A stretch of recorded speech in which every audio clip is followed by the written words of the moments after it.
Meus amigos, acabou agora há pouco Internacional 1, Flamengo 2 no Beira-Rio. E que jogo, né, cara? Como é bom a gente ter bons jogos na rodada, né? Tivemos aí o jogo do Galo mais cedo também, que foi emocionante pra caramba, um jogo muito bom também. Mas esse jogo do Flamengo e Inter foi um jogo é, que nos traz algumas lições, que nos traz alguns dados que eu vou passar para vocês aqui agora, né?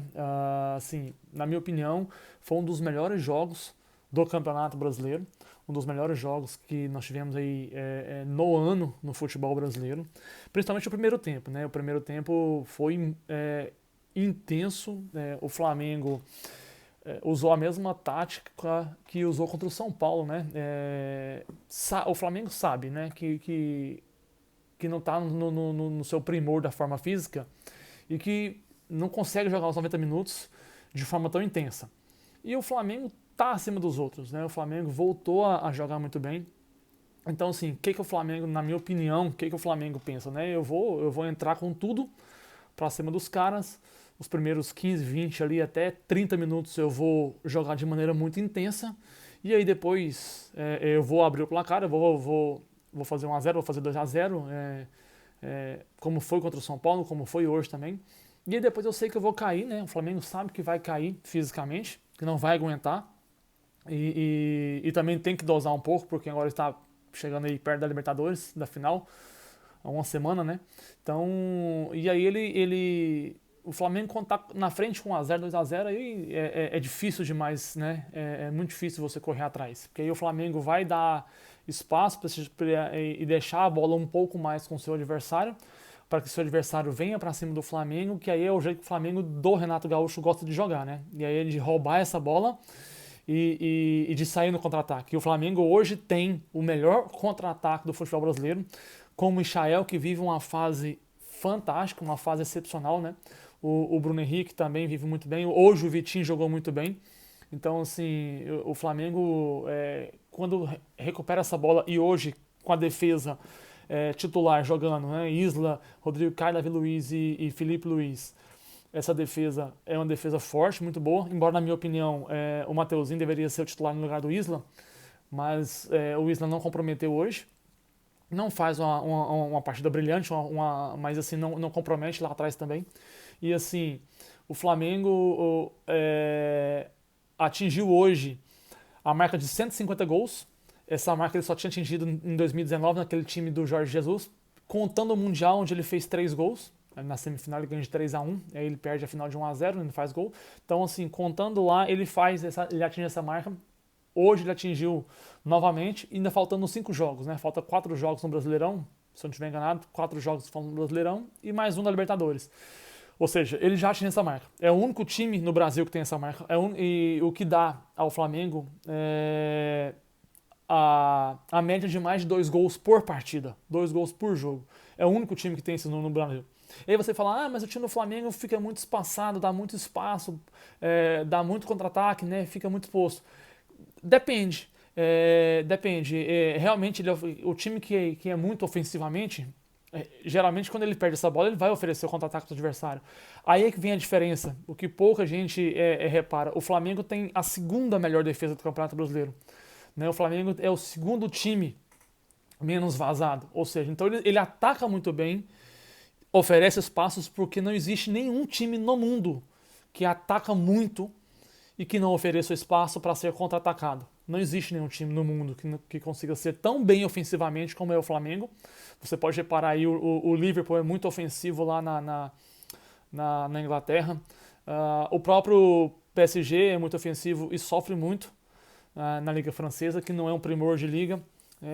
O próprio o Manchester City do Guardiola também oferece esses espaços. São mais compactados do que o Flamengo, isso é fato.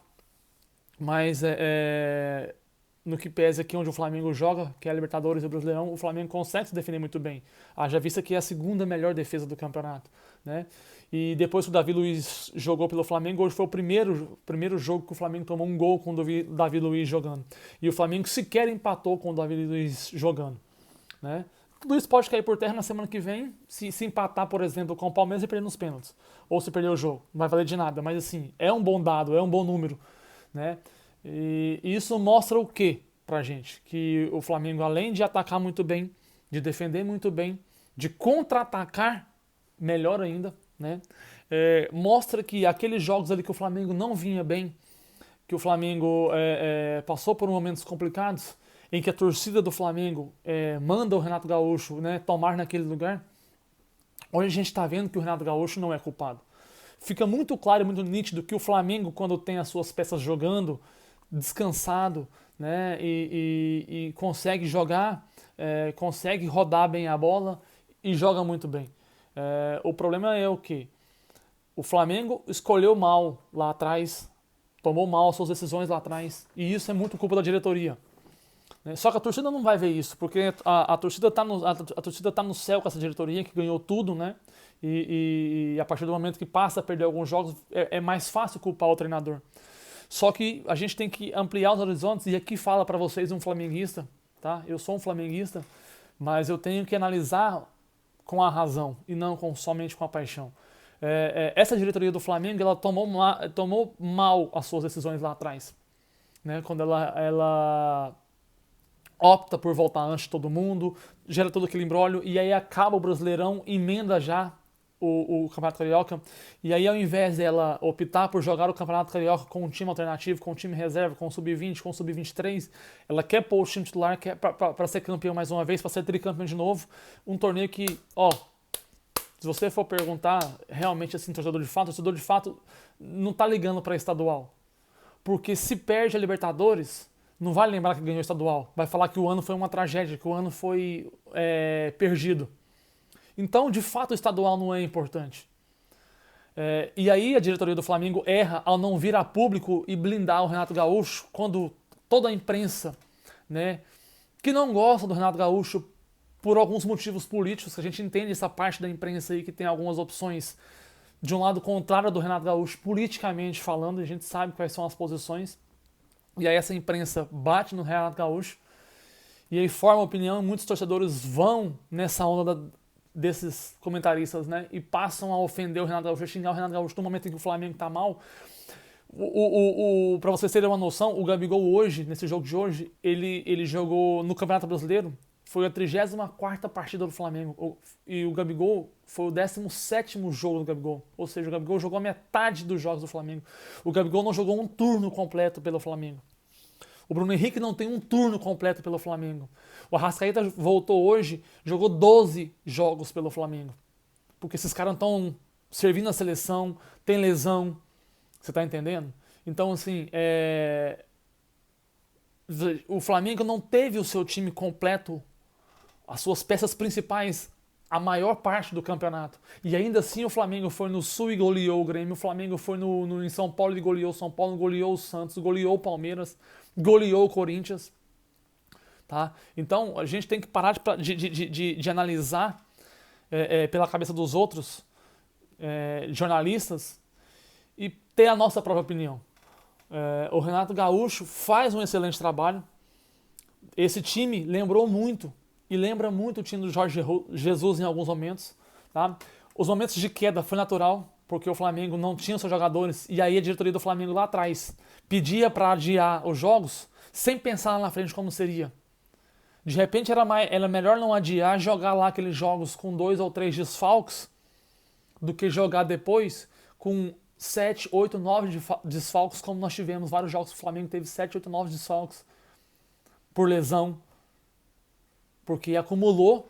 O time do Flamengo está cansado. Para vocês terem uma outra noção, um outro dado que eu vou trazer para vocês, de julho de 2020 para cá, quando voltou o futebol depois da pandemia, o Atlético Paranaense, que jogou a final da Sul-Americana, e ele opta há muitos anos já por não jogar o campeonato estadual com o time principal, ele fez hoje a sua partida de número 66, 65, alguma coisa assim. O Everton Ribeiro jogou 87 jogos. O Arão jogou 92 jogos, se eu não estiver enganado, mais de 90 jogos de julho para cá. Ou seja, o William Arão tem mais jogos do que o Atlético Paranaense. O Everton Ribeiro tem mais jogos do que o Atlético Paranaense. E se você for pegar números do Bruno Henrique, do Gabigol, também tem mais jogos. Então tá na hora da diretoria do Flamengo também parar e pensar e colocar na mesa as suas prioridades. A prioridade no ano é ganhar a Copa do Brasil, Libertadores e Brasileirão, como eles falaram que é esse ano, então esquece o Campeonato Carioca. Abre mão do Campeonato Carioca. Coloca um time sub-23 para jogar. Coloca um time C para jogar. Pega o time sub-20 e mescla com os terceiros reservas para jogar. E aí prepara os jogadores principais e os reservas principais, né, que estão sempre ali entrando. João Gomes, Vitinho, Mateuzinho, Rodinei.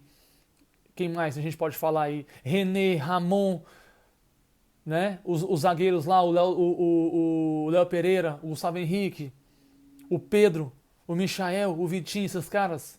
E vão trabalhar a parte junto com o time principal e preparar eles para a Copa do Brasil, Brasileirão e Libertadores. Porque ano que vem vai emendar calendário tudo de novo. E aí tem que encurtar o Brasileirão porque tem a Copa do Mundo. Então a diretoria do Flamengo também errou e errou muito no seu planejamento. E errou também em não ter blindado o Renato Gaúcho. Então essa torcida do Flamengo tem que pensar um pouco mais a hora que vai reclamar do Renato Gaúcho. Porque tudo que aconteceu, muito da culpa é da diretoria do Flamengo. Que planejou mal. Que conduziu mal as coisas. Entendeu? E encavalou os jogos do Flamengo. O Flamengo jogando a cada 3 dias. Não tendo tempo para treinar. Não tendo tempo para recuperar seus jogadores. Aí os titulares são convocados para a seleção, como o Gabigol, como o Ayrton Ribeiro, como Arrascaeta, como o Isla. E aí os reservas passam a jogar mais. O Flamengo fez 34 jogos no Brasileirão. Se o Arrascaeta jogou só 12, quem substitui ele?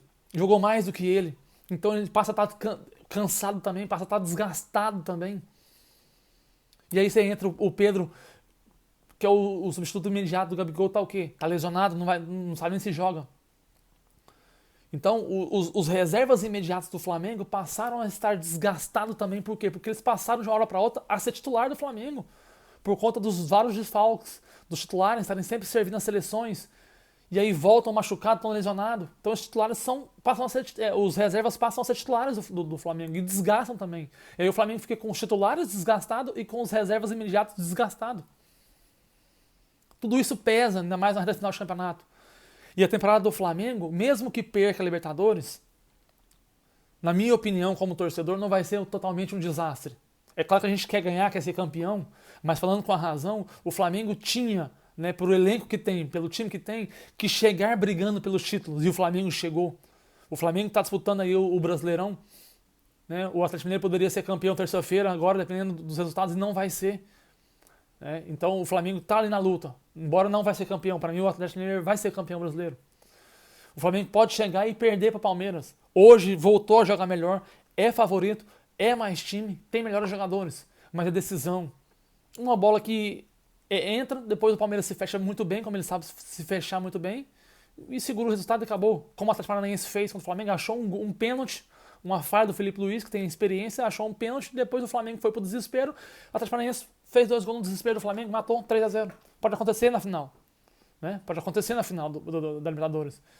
E o Flamengo vai estar perdendo para um time do mesmo nível dele, do mesmo tamanho dele e com investimento igual ao dele. Porque o Atlético Mineiro, Flamengo e Palmeiras têm o mesmo nível de investimento. Qualquer um pode ser campeão. Então o Flamengo está perdendo o brasileiro para o Atlético Mineiro, que tem o mesmo investimento que o Flamengo. Se o Flamengo perde o Campeonato Brasileiro para o Internacional, para o São Paulo, é diferente. Mas está perdendo para o Atlético Mineiro. Tá perdendo, se perder a Libertadores, vai perder para o Atlético Mineiro. Talvez o ponto fora da curva seria eliminação para o Atlético Paranaense. Aí se o Flamengo chega na final da Copa do Brasil e perde para o Atlético Mineiro, né, estaria tudo igual. Então, o que se planejou, eu tenho certeza que a diretoria planejou lá no começo do ano, chegar disputando o título das 3 competições. E o Flamengo chegou. Ganhar é outra situação, ganhar é outra hipótese. É possível e não é. Então, eu acho que a torcida do Flamengo deve desculpas ao Renato Gaúcho, porque o Renato Gaúcho conseguiu fazer esse time jogar de novo como o time do Jorge Jesus. Lembrou o time do Jorge Jesus em muitos aspectos. Goleadas contra times do mesmo tamanho do Flamengo, Grêmio do mesmo tamanho do Flamengo, Palmeiras, Santos, São Paulo, Corinthians, goleando eles todos fora de casa, nos seus estádios. O que não é comum, o que não é normal. Basta você pegar o histórico dos confrontos do Flamengo contra esses times, jogando nos estádios deles. O Flamengo tem mais derrotas do que vitórias, isso é normal. Então o Flamengo vai lá e goleia todos eles fora de casa. e aí passa por um momento de turbulência ali, 3, 4, 5 jogos ruins, no momento em que se encavalou vários jogos a cada 3 dias, se encavalou jogadores lesionados, jogando com 8 desfalques, 9 desfalques. Se 2, 3 desfalques já faz diferença, porque os que entram não têm o mesmo nível de entrosamento, imagina jogar com 8 desfalques. Ah, empatou com a Chapecoense. Os erros de arbitragem que tiveram, que prejudicaram. Né? Então, tá na hora da torcida do Flamengo passar a pensar um pouco mais com a cabeça, deixar a emoção de lado e, principalmente, não ir na onda de comentaristas que querem tumultuar, de influenciadores digitais que estão ali usando o celular ali, a internet, para fazer vídeos, para fazer notícias tendenciosas pelo coração. Né? Então, tá na hora de agir mais, de pensar um pouco mais e largar essa megalomania. Nós passamos 10, 15 anos brigando para não ser rebaixado no Campeonato Brasileiro. Nós demoramos 38 anos para ganhar uma Libertadores de novo. Demoramos quantos anos aí, de 92 a 2009, 17 anos para ganhar um brasileiro. Ganhamos com muita sorte, com incompetência dos outros. Aí depois demoramos 10 anos de novo para ser campeão brasileiro de novo. Então, assim, muitas vezes, 10, 15 anos aí, disputando rebaixamento para não ser rebaixado. E aí agora, porque ganhou em 2019, ganhou as duas competições, e aí ganhou o brasileiro de novo em 2020, acha que tem que ganhar tudo. Flamengo não é Bayern de Munique, Flamengo não é PSG, Flamengo não é Real Madrid e Barcelona, e isso aqui não é campeonato alemão, não é campeonato francês, não é campeonato espanhol. Então vamos largar de megalomaníaco. Porque o São Paulo foi assim no ano do tricampeonato, depois de ganhar a Libertadores e Mundial e ganhar o tricampeonato brasileiro, achou que era o soberano. Deu no que deu. Como é que tá aí hoje? O Corinthians ganhou o Brasileirão, né? Aí foi o time da década de 2020. De 2010 a 2020 foi o time da década, ganhou tudo aí. Como é que tá o Corinthians hoje? Então vamos parar. Olha o Cruzeiro que foi bicampeão brasileiro, depois foi bicampeão da Copa do Brasil. Como é que tá o Cruzeiro hoje? Né? Então vamos curtir esse momento mais, vamos curtir esse time do Renato Gaúcho que tá nos encantando, tá nos dando alegria, assim como o do Jorge Jesus deu. Vamos curtir, vamos apoiar, vamos torcer. Porque se o Renato Gaúcho sai hoje do Flamengo, não tem nenhum treinador no Brasil para assumir a equipe do Flamengo. Para fazer o time do Flamengo jogar como tem jogado. Tá? Então o Renato Gaúcho tem muitos méritos, sim. A diretoria do Flamengo tem muita culpa na condução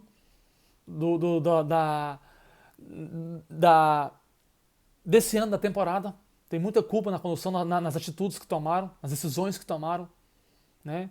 Que brigaram para adiar jogos lá, e aí depois não soube conduzir, e aí o clube teve que jogar várias partidas a cada 3 dias, com 8, 9, 10 desfalques, e aí a torcida foi, a imprensa covarde foi jogar nas costas do Renato Gaúcho, a torcida foi na onda, e a diretoria hora nenhuma foi lá botar a cara na frente para defender o Renato Gaúcho e falar, opa, peraí, nessa não, Renato Gaúcho não tem culpa não, tá acontecendo isso, isso e isso, não é culpa dele.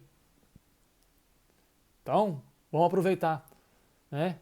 Olha que agora que o Flamengo passou a ter tempo de novo para treinar, para jogar, com jogadores descansados, com tempo para treinar, com folga na tabela para poder treinar, descansado, rodando no time. É só ver aí 4 vitórias seguidas com 4 jogos de muito bom futebol. Crescendo na hora certa para dar moral e chegar lá, né, na final da Libertadores, onde há 3 semanas atrás todo mundo já apontava o Palmeiras como favorito no lugar do Flamengo, porque o Flamengo vinha de 4, 5 jogos sem vencer, jogando mal. Torcida xingando. Hoje já virou de novo. O Palmeiras já vem aí a 3, 4 jogos sem vencer e o Flamengo a 4, 5 jogos vencendo e jogando bem. Né? Então tá na hora da torcida valorizar mais o trabalho do Renato Gaúcho, não se deixar levar por opiniões de jornalistas que querem usar a política por trás, né? E valorizar e apreciar esse trabalho. Valeu, galera. É isso, a gente vai ficando por aqui, a gente volta a qualquer momento aí com mais vídeos.